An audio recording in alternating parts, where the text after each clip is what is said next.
sit down, Mr. President, son. Now, son, I asked you in to see me again because based on the quality of the decisions you've recently been making and the quality of the people with whom you've been surrounding yourself, it's apparent that some more advice is needed. But this time, in contrast to the minions that you normally listen to, this advice comes from an adult who lives in the real world.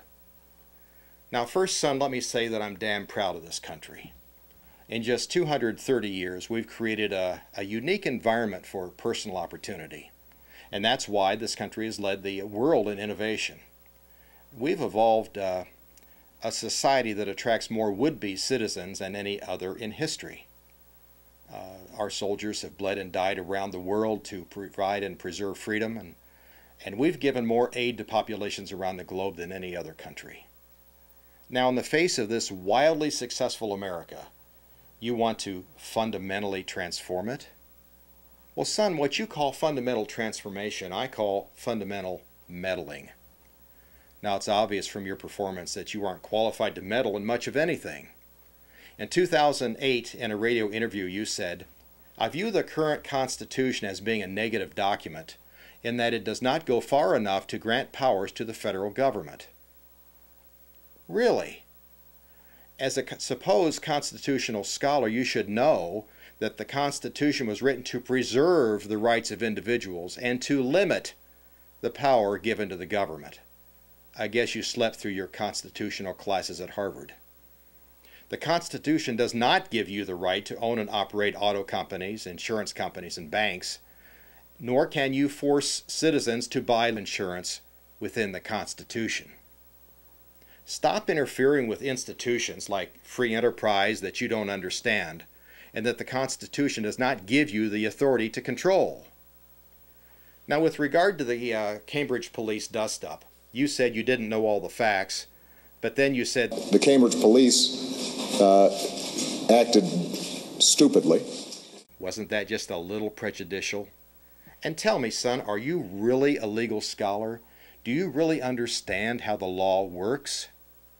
In a recent address to countries at the nuclear meeting here in the U.S., you said, whether we like it or not, we remain a dominant military superpower. Like it or not? Don't you think before you speak? Would you rather Iran or North Korea or Syria be the dominant military leader? And our current economic mess that you consistently blame on the previous administration was largely caused by flawed government policies. And son, I'm going to tell you, those policies belong to your party, the Democratic Party. Ever hear of Freddie Mac? Ever hear of Fannie Mae? Ever hear of the Community Reinvestment Act? Remember when you trained members of Acorn to intimidate banks into giving subprime loans? Well, here's a news flash for you, son. Barney Frank finally admits the error. Recently, he was talking to the Chamber of Commerce at in Fall River, Massachusetts. He said the housing bubble can be traced back to making too many loans to low-income people and pushing home ownership when a focus on affordable renting would have been better. Gosh, it's a shame you didn't all talk that through and think it through before you got us into the mess where we are now. While there's enough blame to go around, the Democratic Party certainly should shoulder most of it. Not George Bush, not the banks, and not capitalism.